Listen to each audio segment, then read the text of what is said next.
AP రాజధాని అమరావతి రాబోయే రోజుల్లో కొత్త ఐకానిక్ బిల్డింగ్స్ తో బిజీయెస్ట్ ప్లేస్ గా మారబోతుంది. దీంతో అమరావతికి కొత్త సొగసులద్దే యజ్ఞాన్ని మరింత వేగవంతం చేసింది కూటమి ప్రభుత్వం. దానికి తగ్గ మౌలిక సదుపాయాల కల్పనకు సిఆర్టీఏ అథారిటీ సమావేశంలో కీలక ప్రతిపాదనలకు ఆమోదం తెలిపింది. ఇక అమరావతి రాజధాని నిర్మాణంపై ఫుల్ ఫోకస్ పెట్టింది కూటమి ప్రభుత్వం. దానికి తగ్గట్టుగానే శరవేగంగా పనులు పూర్తి చేస్తోంది. అమరావతిని ప్రపంచంలోనే ఉత్తమ నగరంగా తీర్చిదిద్దాలన్నది లక్ష్యంగా ఇక అదే సంకల్పంతో ముందుకు సాగుతున్నారు చంద్రబాబు. ఈ క్రమంలో అమరావతికి కొత్త రూపు ఇవ్వడానికి 51వ సిఆర్టీఏ అథారిటీ సమావేశంలో కీలక ప్రతిపాదనలకు ఆమోదం తెలిపారు. అయితే దీనికి సంబంధించి రాజధాని గ్రామాల్లో మౌలిక సదుపాయాల కల్పనకు 904 కోట్ల నిధులు కేటాయిస్తూ సిఆర్టీఏ అథారిటీ సమావేశంలో నిర్ణయం తీసుకున్నారు. నీటి సరఫరాకు 64 కోట్లు, సీవరేజ్ వాటర్కు 110 కోట్లు, రహదారులకు 300 కోట్లు, వీధి దీపాలకు 12 కోట్లు కేటాయించారు.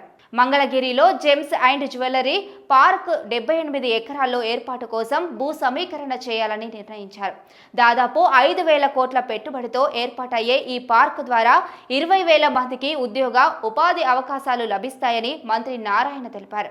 ఇక రిటర్నబుల్ ఫ్లాట్స్ లో అసైన్ భూమి అని పేర్కోవడం వల్ల తాము నష్టపోతున్నామన్న రైతుల విజ్ఞప్తి మేరకు అసైన్ అనే పదాన్ని తొలగించాలని సీఎం ఆదేశించారని తెలిపారు. స్పెషల్ పర్పస్ వెహికల్ కింద అంతర్జాతీయ విమానాశ్రయంతో పాటు వివిధ ప్రాజెక్టులు చేపట్టేందుకు అనుమతులు మంజూరు చేశారన్నారు. వాటర్ ట్రీట్మెంట్ ప్లాంట్ కోసం 20 ప్యాకేజీల కింద నీటి శుద్ధి చేసేందుకు 411 కోట్లతో ఒక ప్యాకేజీ, నీటి సరఫరా కోసం 376 కోట్లతో మరో ప్యాకేజీకి ఆమోదం తెలిపారని వివరించారు. ఎస్ఆర్ఎం, విట్ సంస్థలకు మెడికల్, డెంటల్, పారామెడికల్ కళాశాలల ఏర్పాటుకు చెరో 100 ఎకరాలు కేటాయింపునకు నిర్ణయం తీసుకున్నారని మంత్రి నారాయణ వెల్లడించారు. మరోవైపు రాజధాని అమరావతిని అనుసంధానిస్తూ కృష్ణా నదిపై నిర్మించే ఐకానిక్ వంతెనకు అద్భుతమైన డిజైన్ ఎంపిక చేయాలని సీఎం చంద్రబాబు అధికారులకు ఆదేశించారు. సాంప్రదాయ కూచిపూడి నృత్య భంగిమ సహా వేర్వేరు నూతన డిజైన్లను పరిశీలించాలని సూచించారు.